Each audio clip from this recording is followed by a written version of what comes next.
गेरुआ रंग के कपड़ा पहिर के देवघर जाना तू जई है।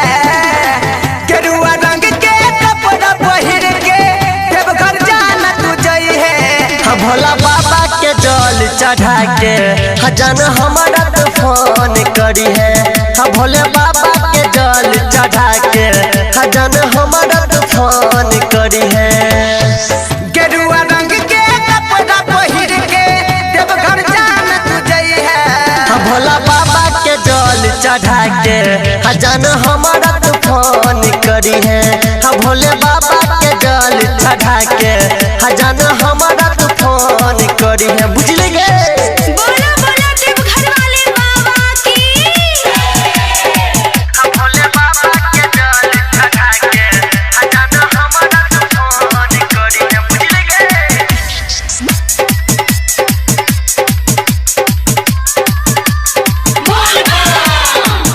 देवघर जाइके जहान मरले लबाजी बाबा भोला पे जल चढ़ेला सबसे आगाड़ी।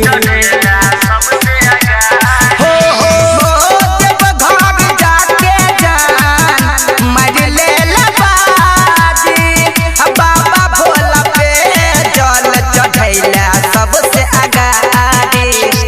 याद रखी है हमर बतिया नहीं तू जन बिसरी है। याद रखी है हमर बतिया नहीं तू जन बिसरी है। बाबा बैजू के जल चढ़ा के खजान हमारा तो फोन करी है। बाबा बैजू के जल चढ़ा के खजान हमारा तो फोन करी है। बुझली गे बोला बोला देवघर वाले बाबा की।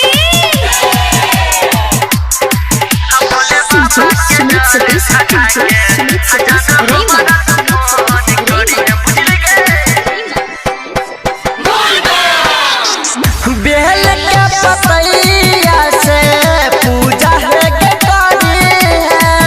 जल ढार के गई जहान बाबा के मनई है।